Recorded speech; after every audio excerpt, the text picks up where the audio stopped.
விஜய் வரதராஜ் ஓக்கலுளி ஓக்கலுளி ஓக்கலுளி. அனைவருக்கும் வணக்கம். நீங்கள் கேட்டுக்கொண்டிருப்பது உங்கள் விஜய் வரதராஜின் वक्लुली. आप है तमिल पीपल का लिसनिंग है विजय வரதராஜ் वक्लुली का पॉडकास्ट ये कहना है. வணக்கம் நேர்களே, இது உங்கள் விஜய் வரதராஜின் ஓக்கலுளி.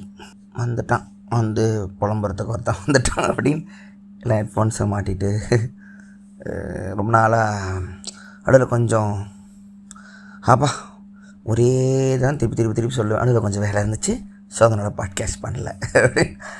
நன்றி.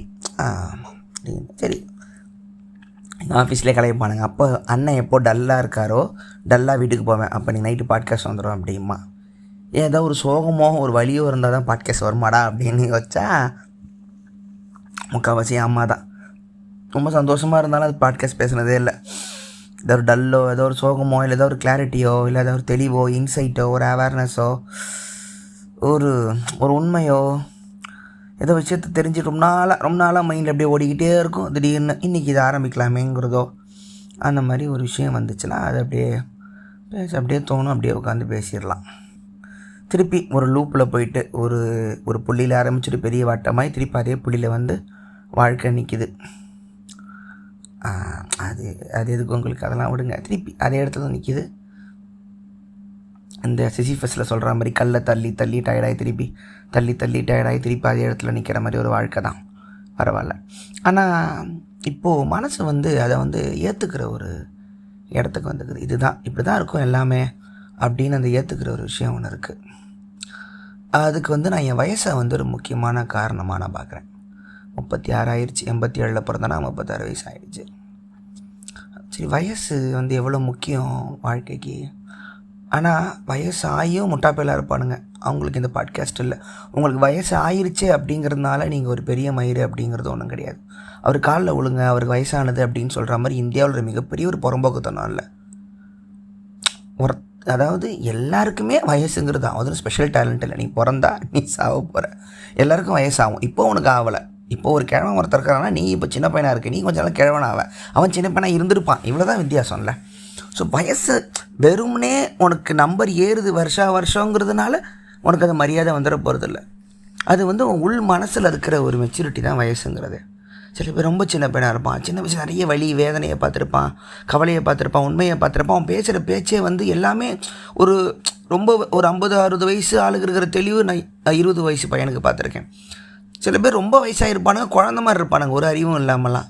இந்த பூமருங்கிற வார்த்தையை அதானே அப்டேட் பண்ண முடியாமல் பழைய இதில் தங்கி போன வயசாகியும் மாற்றம் அடையாத ஒரு ஆளுன்னு தானே சொல்கிறோம். ஸோ இந்த ஒரு வயசு வந்து ஒரு மாதிரி ஒரு தெளிவு அப்படிங்கிறத விட ஒரு அறிதல்னு ஒன்று இருக்குல்ல, இது இப்படி தான். ஸோ அதுதான் இது ஒன்று படித்தேன், ஒரு கோட்டு ஒன்று படித்தேன். சினிமா கதை எழுதுகிறவங்க வயசு ஆவாக தான் இம்ப்ரூவ் ஆகுங்களாம். ஒரு அத்லட்டோ ஒரு ஃபுட்பாலோ வயசு ஆவாக வந்து குறையும்.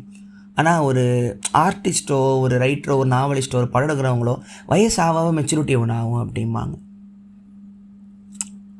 திடீர்னு எடுத்து பார்த்தேன், மெஸ்ஸியோட பிறந்த நாளில் பார்த்துட்டு திடீர்னு பார்த்தா மெஸ்ஸிக்கு எனக்கு ஒரே வயசு.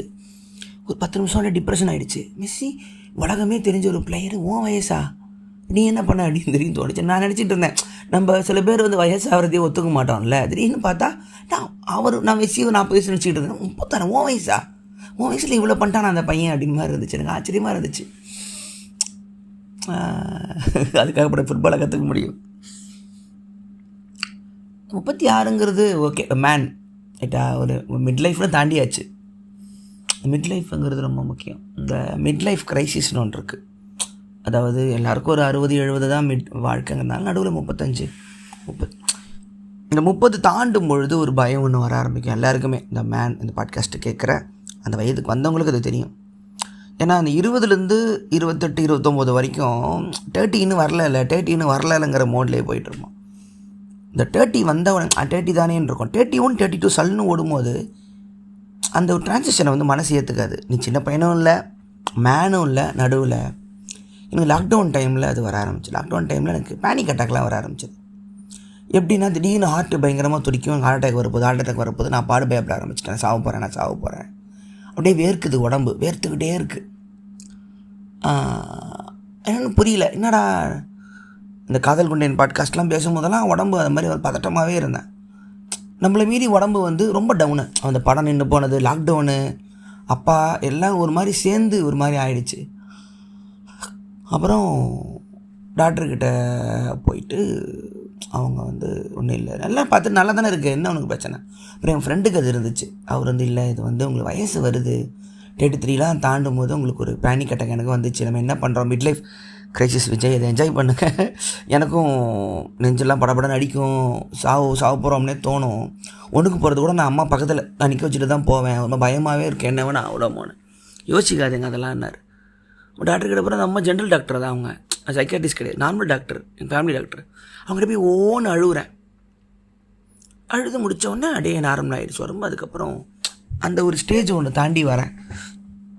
இது எல்லாருக்குமே இது இருக்கும். நம்ம என்ன பண்ணிட்டோம் அப்படின்னு தான் மிட் லைஃப் கிரைசிஸ். அதுக்கப்புறம் ஓகே நம்ம இதான் இனிமேல் பண்ண போகிறோம் அப்படிங்கிற ஒரு தெளிவு தான். 36 எனக்கு ஒரு தெளிவு ஒன்று இருக்குது. அது என்ன பண்ணுதுன்னா, இதுக்கும் ரொம்ப ஹைப்பரும் ஆகிறதில்ல, எந்த சோகத்துக்கும் ரொம்ப டல்லாகவும் ஆகிறதில்ல. ஓகே புரியுது, அந்த ஒரு உனக்கு இதுதான் விதிக்கப்பட்டிருக்கு, நீங்கள் இருந்து அடுத்து இங்கே போக போகிற. நம்ம ட்ரீமில் வந்து ட்ரீம் நடக்கும், அதை நோக்கி போயிட்டுருப்போம். சில சைட் மிஷன்லாம் இருக்கும், அதெல்லாம் கேன்சல், இல்லை இதெல்லாம் உனக்கு வாய்ப்பு இல்லை, இது உனக்கு வாய்ப்பு இல்லை, இதெல்லாம் நீ வந்து பண்ண முடியாது, இந்த பர்த்தில் உனக்கு இது இல்லைங்கிற கிளாரிட்டியும் வந்துடும் வயசில். எனக்கு வயசு மேலே வந்து ரொம்ப ஒரு பயம் இருந்துக்கிட்டே இருக்கும். நமக்கு ஆயிடுச்சோ. ஒரு முறை ஃபேஸ்புக்கில் போஸ்ட்டு போட்டிருப்பேன், வயசு ஆகிறத பற்றி யோசிக்காதீங்க, ஜெயிக்கிறது தோக்கிறதுக்கு ஒரு கணக்கே இல்லை, 30-40 கூட நீங்கள் வந்து உங்களுக்கு பிடிச்ச வேலையை பண்ணலாம், என்ன போன் ஜாலியாக போட்டேன். அவ்வளோ லைக்கு, அவ்வளோ ஷேரு, யாரோ ஃபோன் பண்ணி பேசுகிறாங்க, ரொம்ப நன்றி விஜய், சூப்பராக இருந்துச்சு விஜய் பார்க்குறதுக்கு அப்படின்னாங்க. எனக்கு அப்போ தான் புரிஞ்சுது அதை பற்றி எல்லாருக்கும் ஒரு பயம் இருக்குது அப்படின்னு சொல்லிட்டு. நான் வந்து இந்த அனுராக் காஷ்யப் வந்து எனக்கு ஒரு ரெஃபரன்ஸாக வச்சுப்பேன். நம்ம ஒன்று பண்ணுறோம், புதுசாக ஒன்று பண்ணுறோம், சில விஷயம் ஜெயிக்கும், சில விஷயம் தோக்கும். ஏன்னா அது ஆர்ட்டில் நடக்கிறது தான், அதை தாண்டி வர்றது நம்ம வேலை. யாராவது அந்த மாதிரி ஒருத்தங்க இங்கே ஸ்ட்ரகிள் பண்ணி நமக்கு ரெஃபரன்ஸ் இருக்குதுன்னு தெரிஞ்சால் தான் நம்ம மனசு இங்கே சரியாக இருக்கிறோமான்னு நம்ம கொண்டிருக்கோம். நான் சொல்லுவேன், இந்த புக்கு படிக்கிறதெல்லாம் பார்த்தீங்கன்னா நிறைய பேர் இப்போ வேன்கோ வந்து டச்சில் வந்து அவ்வளோ பெரிய பெயிண்டிங் வரைஞ்சி பிச்சைக்காரனா ஒன்றும் இல்லாமல் வெயிலில் சுற்றிக்கிட்டு இருக்கான்னு தெரியும் பொழுது, உனக்கும் சஃபரிங் வரும்போது உலகத்தில் இருக்கிற எல்லாருக்குமே ஒரே மாதிரி பெயின் தான் இருக்குதுன்னு அவங்க டைரிகள் படிக்கும் போதோ, ஜேர்னல் படிக்கும் போதோ, பயோ படிக்கும் போதோ, படம் பார்க்கும்போதோ புரிய ஆரம்பிக்கும். எல்லாருக்கும் ஒரே சஃபரிங் தான், நீ என்ன தனி ஸ்பெஷல் இந்த உலகத்தில் அப்படின்னு அதுக்கு தான் நிறைய விஷயம் கற்றுக்குங்கிறது. எல்லாத்தையும் கற்றுக்கும் போது உலகம் ஃபுல்லாக அனைத்து மனிதர்களுக்கும் உள்ளுக்குள் ஒரே சோகம்னு உங்களுக்கு தெரிய வரும், ஒரே வருத்தம் தான். தனி மனிதனாக அவனோட ஜேர்னி வந்து ஒன்று தான். கும்பலாக சேரும்போது ஃபாரின்காரன் ஆகிறான், ஈஸ்ட் ஆகிறான், வெஸ்ட் ஆகிறான், பிளாக் ஆகிறான், அமெரிக்கன் ஆகிறான், ஏஷியன் ஆகிறான், யூரோப்பியன் ஆகிறான். இதுதான் பிரச்சனை. ஸோ அனுராக் காஷ்யப் வந்து எனக்கு ரொம்ப பிடிக்கும். ஏன்னா ரொம்ப லேட்டாக படம் நிறைய தோற்று ரொம்ப லேட்டாக ஜெயிச்ச கூட இல்லை, படம் பண்ண ஆரம்பித்தவர். படம் பிளாக் ஃப்ரைடே, அதுக்கு முன்னாடி பாஞ்சுன்னு ஒரு படம் சென்சாரில் வரல. அடுத்த படம் பிளாக் ஃப்ரைடே, அது வந்து சென்சாரில் மாட்டி 5 வருஷமாக வரல. அதுக்கப்புறம் நோ ஸ்மோக்கிங் பெரிய ஃப்ளாப்பு. அதுக்கப்புறம் குல்லால் ஒன்றத்தார் சரியாக போல். இன்னும் ஒரு படம், அப்புறம் ஹனுமானுங்கிற கார்ட்டூனுக்கெலாம் டைலாக்லாம் எழுதுகிறார் காசுக்காக, டைவர்ஸ் ஆகுது. ஒரு 4-5 படம் ஃப்ளாப்பு. ஏன் அவருக்கே என்ன பெரிய ஆள் ஆகுது அப்படின்னா, மணிரத்னமோட ஏடி, அலைபாயுதோட ஹிந்தி ரீமேக்கோட ஸ்கிரிப்ட் ரைட்டர்னு பெரிய டீம் கூட இருந்தவங்களாம் செட்டில் ஆகிட்டாங்க. இவர் நான் எனக்கு பிடிச்ச மாதிரி தான் எடுப்பேன்னு சொல்லி தனியாகவே இண்டிபெண்டாக சுற்றிட்டு இருந்தவர். 4-5 படம் ஃப்ளாப் ஆனதுக்கப்புறம் டைவர்ஸ் ஆகுது. அதுக்கப்புறம் பிளாக் எழுதுகிறாரு. அப்புறம் தான் எடுக்கிற படம் தான் தேவடி. தேவடி பெரிய ஹிட்டு. 37 போல தான் ஆரம்பிக்கிறான். தேவடி பெரிய ஹிட்டு. அதுக்கப்புறம் கேங்ஸ் ஆஃப் வசைப்பூர் வருது. அது கொஞ்சமாக ஒரு 50 வயசில் இன்றைக்கி கான்ஸில் மார்டின்ஸ் காசிலே உட்காந்து டின்னர் சாப்பிட்டுட்டு இன்றைக்கி இந்தியாவை ரெப்ரசென்ட் பண்ணுற பெனரோமா கான்ஸ் ஃபெஸ்டிவலில் உட்காந்து மேடையில் உட்காந்து வின்னர் அனௌன்ஸ் பண்ணுறாரு. ஸோ நான் அவரை எடுத்துப்பேன். நீ இருக்கீல, உன்னால் வர முடியுதில்ல, என்னால் முடியும். அவர் 36-37 வர முடியுதில்ல, என்னால் முடியும். இவ்வளோ வயசாகும். ஏன்னா இந்த வயசோட பேனிக் வந்து உங்கள் எல்லாருக்குமே கிளப்புவாங்க. வீட்டில் ஃப்ரெண்ட்ஸுங்க, சொந்தக்காரங்க. நம்ம பொண்ணுங்களுக்கு இன்னும் மோசம், வயசாகிடுச்சே. உங்களோட ஒரு 5 வயசு கம்மி பண்ணுவாங்க பொண்ணுங்களுக்கு. உங்களுக்கு 28-29 வரைக்கும் உங்களுக்கு கல்யாணத்துக்கு டேட்னா அந்த பொண்ணுக்கு 25 முடிச்சிடும். வயசாகிடுச்சு இருடா, வயசுனா ஆகணும் தாடா. இன்னும் என்ன பண்ணுறீங்க, வயசாகிட்டு இருக்கேங்க, டைம் ஓடுதுங்க, தெரியலையாங்க. எல்லாத்துக்குமே ஒரு நேரம் இருக்குது. ஒரு விதைனா ஒரு தண்ணி ஊற்றி மரம் வர்றதுக்கு ஒரு நேரம் இருக்குது. எல்லாத்தையும் உடனே இந்த தங்கவாத்து முட்டை மாதிரி எடுத்துடணுங்கிற ஒரு அவசரம் வந்து இப்போ அதிகமாகவே இருக்குது. இப்போ சின்ன பசங்கிட்டே அதை பார்க்குறேன். இப்போ இருக்கிற ஜென்ரேஷன் கிட்டேயும் அதை பார்க்குறேன். உடனே உடனே உடனே அப்படிம்பாங்க. சீக்கிரம் ஜெயிக்கணுண்ணே, சீக்கிரம் பண்ணணும். இல்லைப்பா எதுவுமே சீக்கிரம் நடக்காது. இல்லைண்ணே உனக்கு டைம் ஆச்சுங்கிறதுக்கெல்லாம் எனக்கு ஆகணுங்கிற அவசியம் இல்லைங்கிற ஒரு வார்த்தையும் போடுவாங்க. நியாயம்தான். என் டைமில் யூடியூப் இல்லை, என் டைமில் ஷார்ட் ஃபிலிம் பெருசாக இல்லை, என் டைமில் டிக்டாக் இல்லை, என் டைமில் இன்ஸ்டாகிராம் இல்லை. எங்களையே திட்டினவங்களாம் இருக்காங்க. என்னங்க நீங்கள் என்ன டக்குன்னு வந்துட்டீங்க யூடியூப்லன்னு சொல்லி வெறும் சினிமா மட்டுமே பல வருஷம் தேடினவங்களுக்கு என்ன பார்த்தாலும் கோவம் வந்த டைம்லாம் இருக்குது. அது ஒத்துக்கிறோம். ஆனால் எந்த ஒரு விஷயத்துக்கும் ஒரு நேரம் ஒன்று ஆகும், ஒரு அனுபவம் ஒன்று வேணும், ஒரு பொறுமை வேணுங்கிறது ஒன்று முக்கியது. வயசு ஓடும், வருஷம் ஓடும். அந்த ஒரு அவசரம் வந்து இப்போ இருக்கிற ஜென்ரேஷனுக்கு வந்து ஏஜ் ப்ரெஷர் அதிகமாக கொடுக்குறாங்க. அவங்களுக்கு ஒன்று தெளிவாக சொல்கிறேன், அந்த வயசு போதுங்கிற பயத்தை விட்டுருங்க. உனக்கு பிடிச்ச வேலையை 50 கூட பண்ணிக்கோ, 70 கூட உனக்கு பிடிச்ச அந்த ஒரு வேலையை பண்ணிட்டு செத்து போயிடு, கவலையே இல்லை. என்ன போன்ற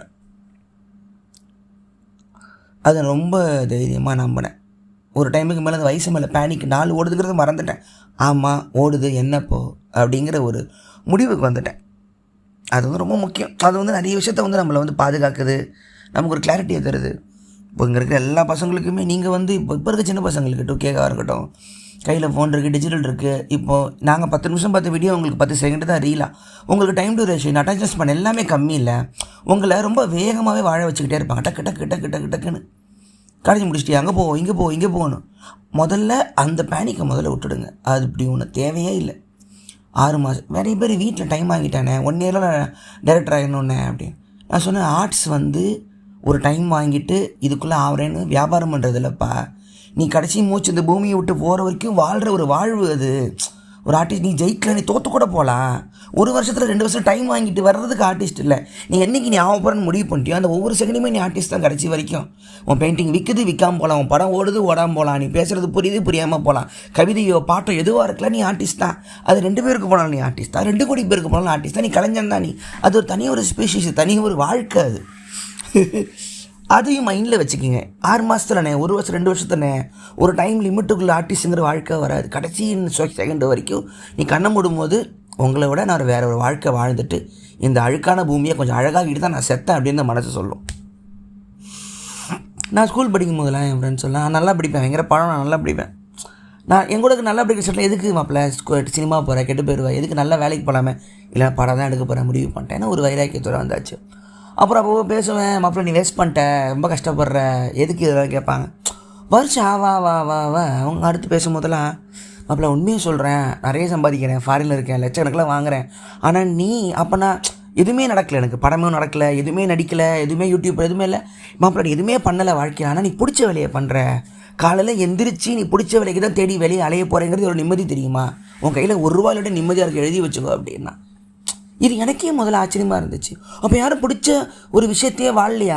அப்போது நீங்கள் எவ்வளவு வறுமையிலையோ கஷ்டத்துலையோ சோத்துக்கு கஷ்டப்பட்டு நீங்கள் நைட்டு தூங்காமல் இருந்தால் கூட உங்களுக்கு பிடிச்ச வேலையில் இருக்கீங்களான்னு முதல்ல கவனிச்சிங்க. அது இருந்தீங்கன்னா உங்கள் வறுமையை பற்றி நீங்கள் கவலைப்படாதீங்க. வேன்கோ வறுமையில் செத்தனா அப்போ உலகம் அப்படி இருந்துச்சு. இப்போ யாருமே வேன்கோ மாதிரி வறுமையில் சாகிறதுக்கு நிலமை இல்லை. உங்களை சுற்றி யாருக்கு நீங்கள் தட்டனா எந்த ஊர்லேருந்து நீங்கள் எந்த ஊரில் இருங்க ரீல ஒரு இன்ஸ்டாகிராம் போட்டோ கமெண்ட்டில் வந்து நல்லா இருக்குது, தொடர் சூப்பராக இருக்குன்னு சொல்கிறதுக்கு ஒரு கண் கலங்கிறதுக்கு ரெடியாக தான் இருக்கும். அப்போது உலகம் வளரல. ஒவ்வொரு ஊர்லேயும் பெரிய பெரிய ஜீனியஸ்லாம் காணப்பட்டேன். இப்போ அதுக்கான தேவைலாம் இல்லை. அப்படி ஒரு உலகம் இல்லை. எல்லாருமே கனெக்ட் ஆகிட்டோம். உங்களால் அந்த உலகம் அழகாகுதா அப்படிங்கிறத மட்டும் நீங்கள் வந்து புரிஞ்சுக்கணும். அந்த வயசு சொல்லுவேன், படம் 5 வருஷம் ஓடிச்சு, அந்த வருஷம் ஏன் ஓடிச்சுன்னு வச்சுக்கிட்டு இருப்பேன். அது ஒருத்தர் சூப்பராக போட்டிருந்தான் பையன், அண்ணே நல்ல வேலை படம் லேட் ஆச்சு, இல்லைன்னா நீ ஓக்லோலி பண்ணியிருப்பியானே அப்படின்னா. ரொம்ப ஆச்சரியமாக இருந்துச்சு. ஒரு டைமில் ஒரு விஷயத்தை சோகமாக நினைக்கிறோம், ஆனால் அதிலிருந்து இன்னொரு விஷயம் வருது, அது நம்மளை எல்லாத்தையோட இன்னும் கனெக்டடாக ஜனங்கிட்ட கொண்டு போகுது. ஓக்லோடி நான் இப்போ ஒரு வேளை படம் சீக்கிரம் வந்துருந்துன்னு வச்சுக்கோங்களேன், அடுத்த வேலையை பார்க்க ஒன்று டவுன் ஆகிருந்துருக்கலாம், இல்லை அது அந்த டைமில் சரியாக போயிருந்துருக்கலாம், ஏதோ நடந்திருக்கலாம். நான் இப்படி இந்த ஒரு 12 படம் மாதிரி இந்த பக்கம் ஒரு பார்த்து எனக்கு வந்திருக்குமான்னு எனக்கு தெரியலை. அந்த வயசில் 32 என் பேனிக் அட்டாக்லேருந்து, என்னோடய டிப்ரெஷன்லேருந்து, லாக்டவுன்லேருந்து தனியாக வெளியும் போக முடியாமல் ஜனங்கள்லாம் கேட்குற மூடில் ஸ்பாட்டிஃபைலாம் பெருசாக இருக்கும்பொழுது நான் ஆரம்பித்த ஒரு விஷயம் நீங்கள் இவ்வளோ பேர் கூட கனெக்ட் பண்ண வைக்குங்கிறது நடக்கணும். எந்த ஒரு துன்பமாக இருந்தாலும் அது இன்னொரு கதவை ஒன்று திறந்து வைக்கிறதுன்னு ஞாபகம் வச்சுக்கோங்க. உங்களுக்கு ஒரு விஷயம் நடக்கலையா, அப்போது வேறு விஷயம் ஒன்று சைடில் வளர்ந்துக்கிட்டு இருக்குன்ற ஒரு சின்ன செடி ஒன்று.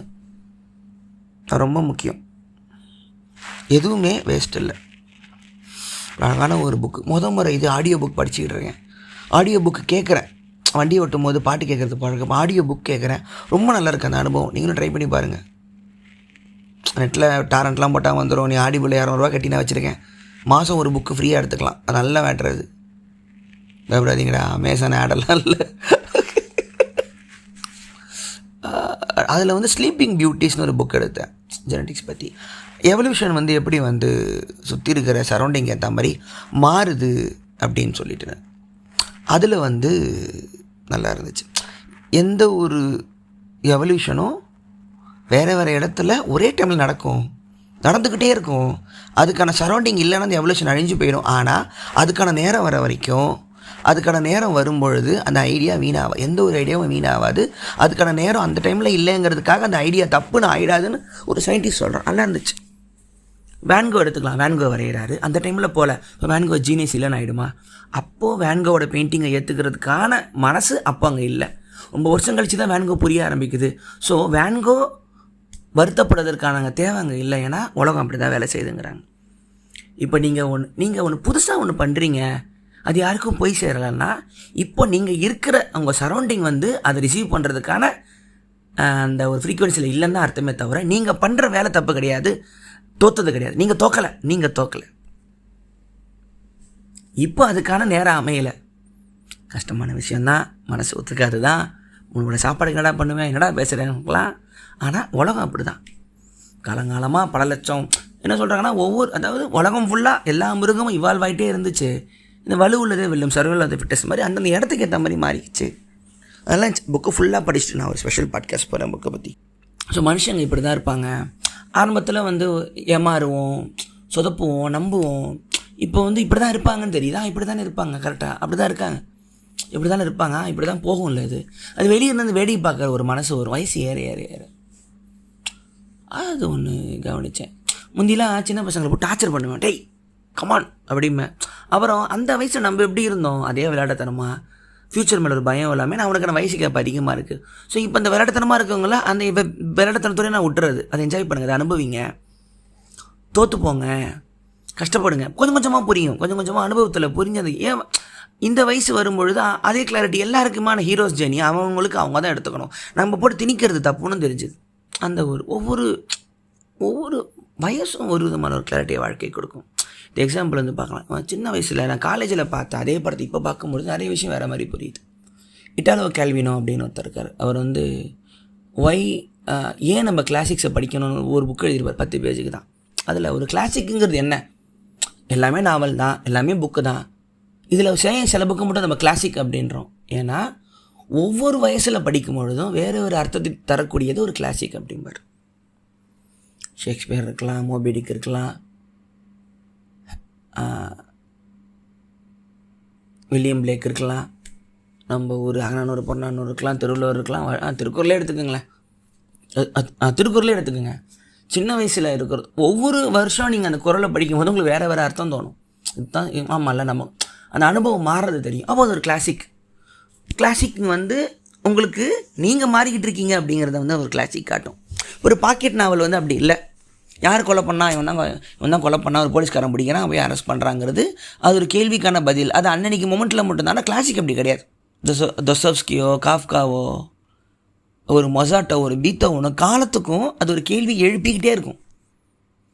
ஒவ்வொரு முறையும் ஒவ்வொரு வயசுலையும் அந்த நாவலை சின்ன வயசில் ஒரு காதல் கதை படிக்கும் பொழுது ரோமியோஜோட சின்ன வயசில் படிக்கும்போது நமக்கு நல்லாயிருக்கும், இந்த வயசில் படிக்கும்போது வேறு மாதிரி இருக்கும், அந்த வயசில் வேறு மாதிரி இருக்கும். ஒவ்வொரு வயசுலையும் இப்போ கிங்லியர் வந்து இன்னும் வயசாகும் போது தான் புரியும். ஒரு நல்ல வயசானவன் தன்னோட பதவியிலிருந்து வெளியே இறங்கி வரும்பொழுது அவனை சுற்றி இருக்கிறவங்க எப்படி அவனை பார்ப்பாங்கிறது அந்த வயசில் தான் புரியும். மேக்பத் இப்போ புரியாது. மேக்பத்துக்கு இன்னும் அந்த பவருக்கு அந்த வயசு இன்னும் தேவைப்படும். ரோமியோ ஜூலியட் நமக்கு இப்போ இன்னும் சின்ன வயசாக இருக்கும்போது நல்லா புரிஞ்சிருக்கும். ஸோ எல்லா காலத்துக்கும் பேசக்கூடியவனு ஒரு கிளாசிக். நீங்களே யோசிச்சு பாருங்கள். இப்போ பாட்காஸ்ட் கேட்குறவங்களே சின்ன வயசில் பார்த்த படத்தை திருப்பி ஒரு முறை போட்டு பாருங்கள். இப்போ உங்கள் விஷன் நீங்கள் சில விஷயம் கவனிச்சிருக்க மாட்டீங்க, புரிஞ்சிருக்காது. இப்போ உங்களுக்கு புரியும். வயசு உங்களுக்கு நிறைய சொல்லிக் கொடுக்கும். இப்போது ரொம்ப சின்ன பசங்கள்லாம் அதான் லவ் ஃபெயிலியர்லாம் இப்போ எல்லோரும் நடக்கிறது தான். குட்டி பசங்களாம் லவ் ஃபெயிலியர் உட்காந்து அழுதுட்டு இருக்கும்போது உட்காந்து பேசுவேன். அவங்கள வந்து விடு உன் கெரியரை பாரெலாம் பொங்கிக்கிட்டு இருந்தேன். ஏதாவது விஷயம் அப்போ தனியாக உட்காந்து யோசிச்சேன், நீ எப்படி இருந்த, நீ எப்படி கதறின, உனக்கு என்ன மண்டையில் ஏறிச்சு, அவனை அளவுடு, அவனுக்கு அவ்வளோதான் தெரியும்.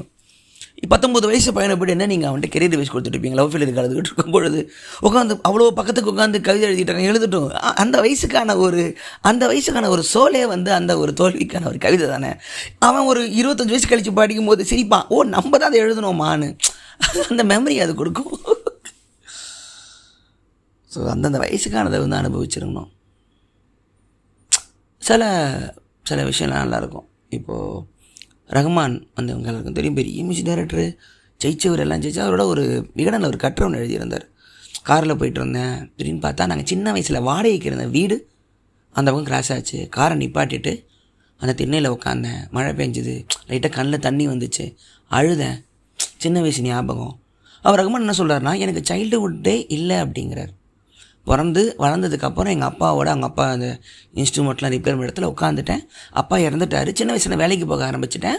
அப்படியே வேலை பார்த்து மியூசிக் கற்று நீங்கள் அந்த இடத்துல இருக்கேன். இன்றைக்கி நான் உங்களுக்கு ரகமான மேஸ்ட்ரோவாக இருக்கலாம், ஆனால் நீங்கள் பார்த்த அந்த பாலிய காலம் சைல்டுஹுட் எனக்கு இல்லை அப்படிங்கிறார். பெரிய F1 ரேசர் மேக்ஸ் வெஸ்டாப்பன் கொஞ்சம் ஃபாலோ பண்ணுறேன், இன்டர்வியூ பண்ணுறாரு. எங்கள் அப்பா சின்ன வயசில் வெளியே எங்கேயுமே விட மாட்டார், பிறந்ததுலேருந்து நான் ரேசர் மட்டும்தான். சொல்லும் போது அவனோட அந்த வருத்தம் தெரியுது. இன்றைக்கி நான் ஜெயிச்சவனாக இருக்கலாம், எனக்கு சைல்டுஹுட்டே இல்லையே அப்படிங்கிறான். ஸோ இதெல்லாம் கவனிக்கலாம். அந்தந்த வயசுக்கான ஒரு அனுபவம் இல்லாமல் போகிறதே ஒரு பெரிய ஒரு ட்ராமா தான். சொல்லுவாங்க ஜீனியஸ்னால் உங்களுக்குள்ளே இருக்க குழந்தைய அப்படியே மெயின்டைன் பண்ணுறதுன்னு சொல்லியிருப்பாங்க. நான் யார் சொல்லணும்னு தெரில. To retain the childishness in new ஏதோ ஒரு உங்களுக்குள்ள அந்த குழந்தை தன்மை மெயின்டைன் பண்ணிட்டே இருக்கிறது தான் ஜீனியஸ்னஸ் அப்படிம்பாங்க. அந்த ஆர்வம், அந்த ஒரு க்யூரியாசிட்டி, கடைசி செகண்ட் வரைக்கும் க்யூரியஸாகவே இருப்பாங்க. அந்த உலகத்தை நிறைய சயின்டிஸ்ட்டுங்கிட்ட கவனிக்கலாம், டாக்டருங்கிட்ட கவனிக்கலாம், Oliver Sacks, Albert Einstein, Richard ஃபெய்ன்மேனோ, கடைசி செகண்ட் வரைக்கும் என்னதுன்னு க்யூரியஸாகவே இருப்பாங்க. இப்போ ஒரு கடவுளை நம்புறவங்களுக்கு அந்த கதையோடு முடிஞ்சிருது. அதுக்கப்புறம் அவங்க கேள்வி கேட்க முடியாது. ஆனால் சயின்டிஸ்ட் கேள்வி கேட்டுக்கிட்டே இருப்பான், இது என்னது. அவனுக்கு உன்னோட ஒட்டுமொத்த இதுவும் பொய், உலகம் எப்படி திரும்ப இருக்குன்னு சொன்னால் கூட ஆர்வமாக பார்ப்பான். அப்படியா, அவனுக்கு தேவை உண்மை தான், அவன் உண்மை ஜெயிச்சுதாங்கிற கணக்கு இல்லை, அது என்ன உண்மைங்கிறத எனக்கு சொல்லி ஆகணும். அப்படியா, இதுதான் உலகமா, சூப்பராக இருக்கலன்னு சொல்லிட்டு அவன் சாகிறது ரெடியாக இருப்பான். இந்த D.H. லாரன்ஸ்னு ஒருத்தர் இருக்க ரைட்டர், அவரும் ஒரு குழந்தையும் வந்து இது வந்து ஓஷோ எடுக்காது, ஓஷோ சொல்லும். பேக் டு ஒரு குழந்தை நடந்து போயிட்டு இருந்தாங்களா, அப்போ குழந்தை கேட்டுச்சான், இலையெல்லாம் பச்சையாக இருக்குல்ல அப்படின்னு கேட்டுச்சான். ஆமாம், ஏன் பச்சையாக இருக்குது அப்படின்ச்சான். இந்த ஓஷோ வந்து அழகாக சொல்லுவார், ஹவு இட் இஸ் க்ரீன்னா சயின்ஸில் பதில் இருக்குது, ஃபோட்டோசிந்தசிஸ்ங்களாம், குளோரோஃபில்லுங்களாம் படிச்சிருப்பீங்க பாட்னியில், சன்லைட்டுங்களாம். ஆனால் ஏன்னு கேட்டுச்சு, பதில் இருக்கா அப்படின்னு கேட்குறாரு. நல்லா யோசிங்க. ஒரு இலை எப்படி பச்சையாக இருக்குது? இல்லை, ஒரு இலை ஏன் பச்சையாக இருக்குன்னு சொல்லுங்கள். D.H. லாரன்ஸு அங்கேயே நிற்கிறாரா அமைதியாக, அதுக்கு பதில் தெரியாமல். சொல்லுங்கள், ஏன் பச்சையாக இருக்குது? சிரிக்கிறாரா? ஏன்னா இதுதான் குழந்தையோட மனசும் ஒரு கடவுளோட மனசும் ஒன்றுங்கிற மாதிரி. இதுக்கு பதில் இல்லை. ஏன் பச்சையாக இருக்குன்னா அது பச்சையாக இருக்குது. தெய்வ திருமங்கள் அந்த சீன் அழகாக காட்டியிருப்பான். அந்த பாப்பாவும் விக்ரமும் போயிட்டு இருக்கும்போது ஏன் ஸ்கை வந்து ப்ளூவாக இருக்குது வானம், ஏன்னா ப்ளூவாக இருக்குது அப்படிமா, அவனும் குழந்தை தானே சொல்லிட்டு போயிடுவான்.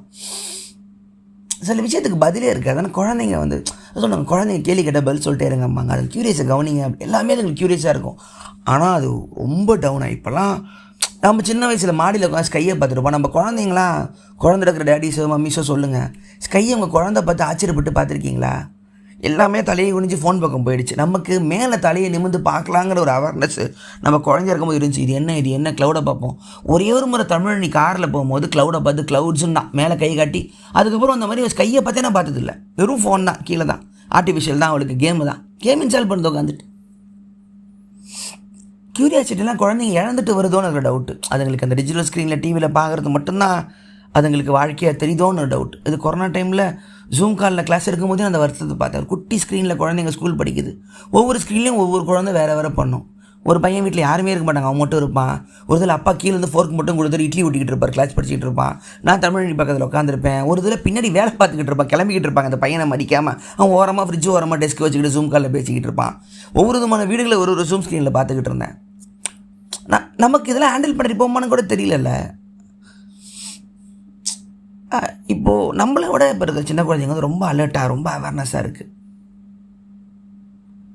கேம் பார்க்குது, லவ்னு என்னென்னு கேட்குது, ஹார்ட் வரைஞ்சிட்டு. ஒரு பையன் ஹார்ட் வரைஞ்சி தமிழ் அடிக்கு பேப்பரில் கொடுத்துருக்கான், அவனை தேடிக்கிட்டு இருக்கேன். அது நம்மளாலும் படிக்கலாம், எல்லாருமே படிக்கணும்னு வச்சுக்கிங்களேன். எல்லாம் நிறைய விஷயம் சீக்கிரம் கற்றுக்குறாங்க, நம்ம அறிவாளியாக இருக்கிறாங்க. கேட்குற கேள்விக்கு பதில் இல்லை. சயின்ஸ் புரியுது, சின்ன வயசில் மேக்ஸ் புரியுது. நான் படிக்கிற பொண்ணுக்கு யூகேஜியில் பீரியாடிக் எலமெண்ட்டு புக்கில் இருக்குது. நான் போய் சொல்லலை. நானே ஒரு முறை ஃபேஸ்புக்கில் அந்த ஃபோட்டோ போட்டு கலாய்ச்சேன். அது என் பொண்ணுக்கே இருக்குது பீரியாடிக் எலமெண்ட்டு. அதோட இது எதுக்குன்னா பந்தா கட்டுறதுக்கு தான் அந்த ஸ்கூலில். அது படிக்கவும் போகிறதில்ல. ஃபீஸ் கட்டுறீங்களா பார்த்தீங்களா பிள்ளைங்களுக்கு பீரியாடிக் எலமெண்ட்டு. 11th 12th படித்து எனக்கே இது எதுக்கு படித்தோன்னு தெரியாமல் இருக்கோம். குழந்தைங்களுக்கு அந்த ஒரு அலைவ்னஸ்பாங்களே, உலகம் அவ்வளோ அழகானதுன்னு தெரியுமா தெரியாதாங்கிறதே இப்போ தெரியல. அதுக்கு மைண்டுக்குள்ளே என்ன ஓடுதுன்னு புரிஞ்சிக்க முடியல. சின்ன பசங்க, டீனேஜ் பசங்க, ஏஜ் ஒவ்வொரு ஆனால் ஒன்று, நான் எரியிற நெருப்பு மாதிரி நான் ரொம்ப ஆரோக்கியலர். உண்மையிலேயே இவ்வளவு கிரிஞ்சாக இருந்திருக்கோமான்னு உங்களுக்கு தோணுச்சுன்னா சந்தோஷப்பட்டுக்குங்க. ஏன்னா நீங்கள் ஃபீல் பண்ணுறீங்கன்னா நீங்கள் இப்போ வேறு மாதிரி இருக்கீங்கன்னு அர்த்தம். ஆனால் நல்லா கேட்டுக்கோங்க, சின்ன பசங்க யாராக இருந்தாலும் எவ்வளோ தூரம் ஆரோக்கியலராக இருக்க முடியுமோ இருங்க. நீங்கள் மற்றவங்க அருவருப்பு எடுக்கிற மாதிரி கூட ஆரோக்கியலராக இருங்க. கேள்வி கேளுங்க, கதவை தட்டுங்க, நோண்டுங்க. இல்லைன்னா உங்களுக்கு இந்த உலகம் எதுவுமே தராது. நீங்கள் அலையாமல், நீங்கள் கஷ்டப்படாமல், நீங்கள் கதறாமல், நீங்கள் நடு ரோட்டில் நின்று அழுங்க. நான் அழுதுருக்கேன். நானும் ஷாராவும் கண்ணெல்லாம் கலங்கியிருக்கோம்.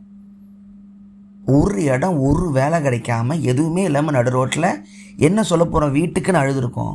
வீட்டுக்கு தெரியாமல் பல நாள் எந்த காசும் இல்லாமலாம் காப்பாடு கஷ்டப்பட்டுலாம் இருந்திருக்கோம். உலகத்தில் மிக கொடூரமான ரூம்ஸ்லாம் நாங்கள் தங்கியிருக்கோம். சோத்துக்குள்ள இல்லாமல் அலைஞ்சிருக்கோம். இது பெருமை கிடையாது. எல்லாருக்குமே இது நடக்கும், மொமெண்ட் நடக்கும். நீங்கள் எந்த ஒரு கெரியராக இருக்கலாம், அவமானம் எவ்வளோ சின்ன வயசில் அதை பட்டு நீங்கள் வழியை கற்றுக்குங்க. ஒரு டைமில் இந்த தோற்று போன மொமெண்ட்டு, இந்த தண்ணி, இப்போ எனக்கு ஜெயிச்சதை விட நான் தோற்ற இடம்லாம் ஞாபகம் இருக்கும். நீங்களே பார்த்துருப்பீங்க, கடந்த 4 மாதமாக எவ்வளோ ட்ராமா அனுபவிச்சிருப்பேன்னு உங்களுக்கு தெரியும். ஆனால் எனக்கு இந்த மொமெண்ட்டில் ரொம்ப முக்கியம். நீ யார் விஜய் அப்படின்னு மூஞ்சில் செருப்பால் அடித்த மாதிரி உலகம் உங்களுக்கு சொல்லும், என்ன பிடிங்கிட்ட அப்படிங்கும். இன்றைக்கி தூக்கி வச்சவங்க உங்களை 2 நாள் அவங்களை தூக்கி போகிறதுக்கு 10 செகண்ட் ஆகாதுங்கிறது உங்களுக்கு புரிய வரும். இல்லை நான் எங்கெங்கெல்லாம் நான் ரோட்டில் நின்று தனியாக நின்று நான் எதுக்கு வாழ்கிறோன்னு அந்த பிளாட்ஃபார்த்துக்கு தனுஷ் உட்கார் வரல, இந்த வேலையில் படுத்தாரில் ஃபைலை வச்சுக்கிட்டு எங்கெங்கெல்லாம் நீங்கள் அந்த மாதிரி உட்காடுறீங்களோ அந்த மொமெண்ட்டு நீங்கள் கடைசியாக ஒரு வயசில் நீங்கள் சந்தோஷமாக உட்காரும்போது அந்த மொமெண்ட்டு தான் உங்கள் லேர்னிங் மொமெண்ட்டுன்னு தெரியும். அந்த டைமில் தான் கற்றுருக்கும்.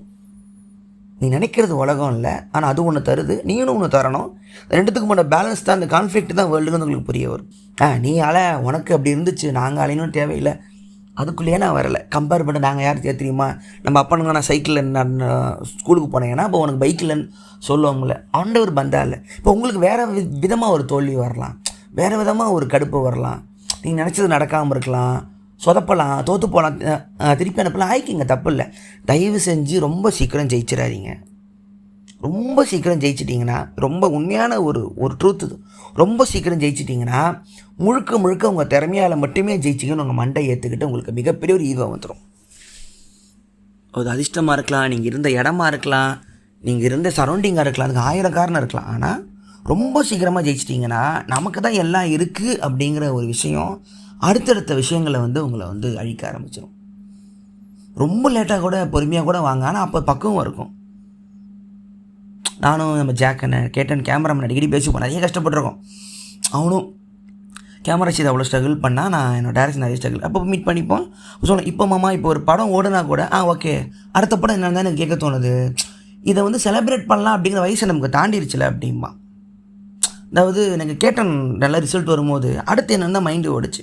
ஒரு 5 வருஷம் முன்னாடி வந்திருந்தா குதிச்சுக்கிட்டு பார்ட்டி பண்ணி நான் ஜெயிச்சிட்டேன் தெரியுமான்னு ஒரு சந்தோஷம் வரும்ல, அது மனசுலேருந்து வரல. ஓகே அடுத்து என்ன, அது ஒரு அந்தந்த வயசில் நடக்கும்போது தான் அதுக்கான ஒரு இது 1001 இப்போது ரிலீஸ் ஆச்சுன்னா உங்களுக்கு எப்படி இருக்கும், அந்த ரிசப்ஷன் நல்லா இருக்குமான்னு ஜிவி பிரகாஷ் அவர் கேட்டாங்க.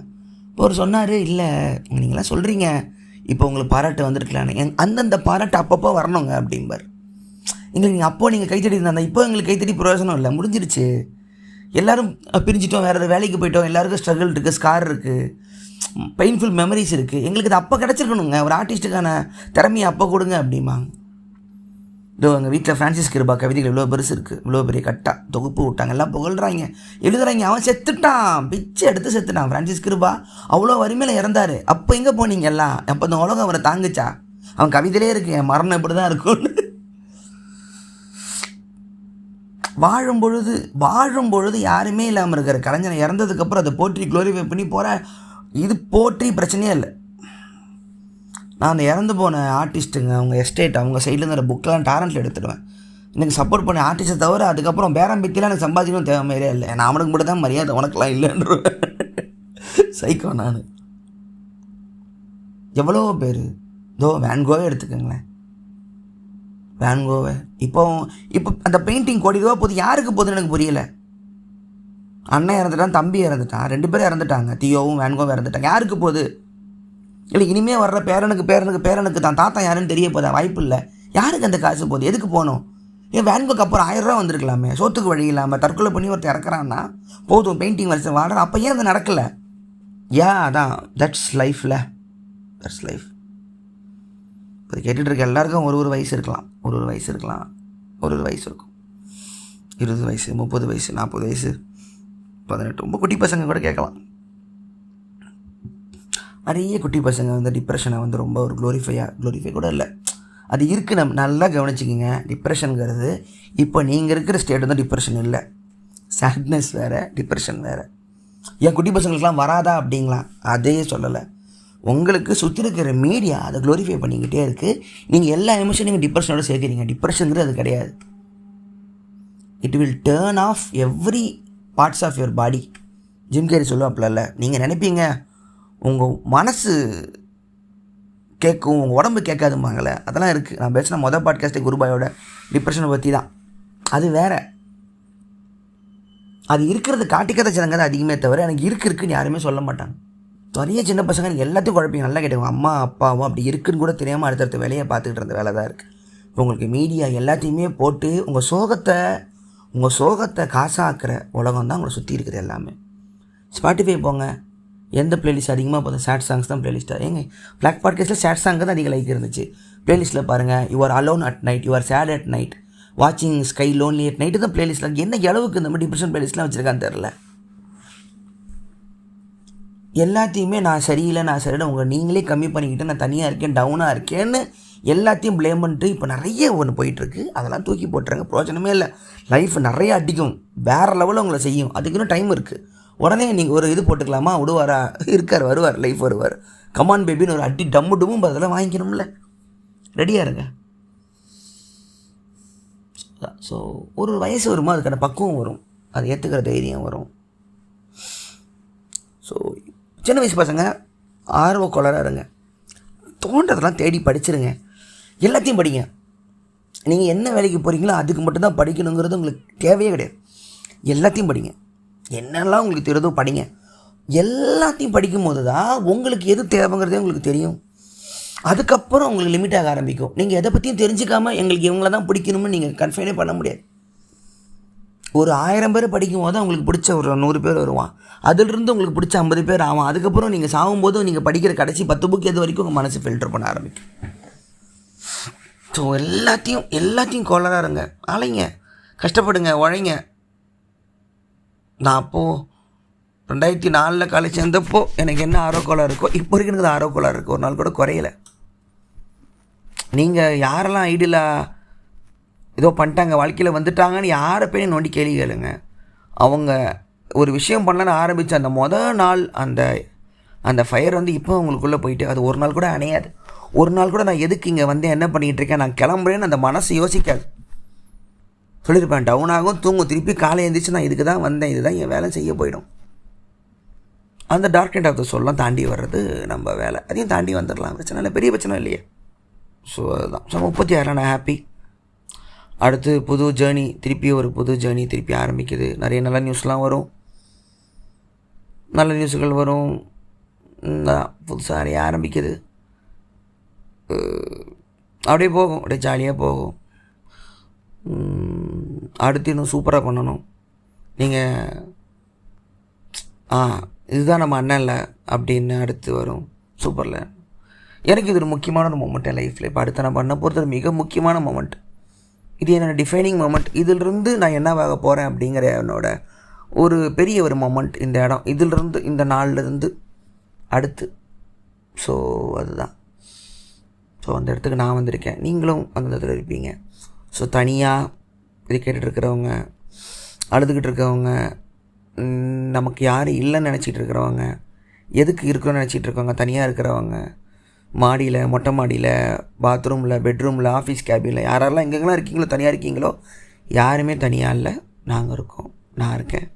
ஓகே கேட்குற அத்தனை பேரும் ஒன்றா இருக்கும் அந்த பாட்காஸ்ட்டில். இந்த 35 நிமிஷம் உங்களை மாதிரியே ஒரு பல ஆயிரம் பேர் கேட்டுக்கிட்டு இருக்காங்க. ஒரே மாதிரி ஒரே செகண்டில் அழுதுகிட்டு கண்ணை கலங்கிக்கிட்டு ஒருத்தங்க ஆறுதலாக நம்ம இருக்கோம் அப்படின்னு நினச்சிக்கிட்டு நீங்கள் தூங்குங்க, வேலை செய்யுங்க. ஒன்றும் அவ்வளோ பெரிய மயிறு வாழ்க்கைலாம் இல்லை. நம்ம இந்த இடத்துக்கு வர்றதுக்கு பல மில்லியன் வருஷம் உழைச்சிருக்கோம். இவங்க எவல்யூஷனை படிங்க. இந்த உடம்பு வர்றதுக்கு, கான்ஷியஸ் வர்றதுக்கு எவ்வளவு கஷ்டப்பட்டுருக்கோன்னு படிச்சிங்கன்னா நீங்கள் இருக்கிற இந்த வாழ்க்கை எவ்வளவு யூனிக்குன்னு உங்களுக்கு தெரியும். அதுக்கப்புறம் நீங்கள் சுகமாகறதுக்கு வாய்ப்பே இல்லை. நீங்கள் வந்ததே ஜெயிச்சது தான். என்ன பவர் ஆஃப் பாசிட்டிவ் திங்கிங்களா? சாரி, அல்லேலூயா மாதிரி. ஸோ நீங்கள் இந்த இடத்துல இருக்கிறதே ஒரு பெரிய ஒரு பல மில்லியன் வருஷத்தோட ஒரு போராட்டம் தான். ஸோ அது லைஃபே அது ஒன்றும் புதுசு கிடையாது. ஸோ பார்த்துக்கலாம், நாளைக்கு காலைல பார்த்துக்கலாம், எல்லாம் நார்மல் ஆகிடும். சரி, மதியம் தூங்குங்க, வயசை நினச்சி ஃபீல் பண்ணாதீங்க. உங்களுக்கு பிடிச்ச வாழ்க்கையை 99 கூட வாழ்ந்துட்டு 100ல் செத்து போயிடுங்க. நன்றி. இது உங்கள் விஜய் வரதராஜின் ஒக்கலொலி.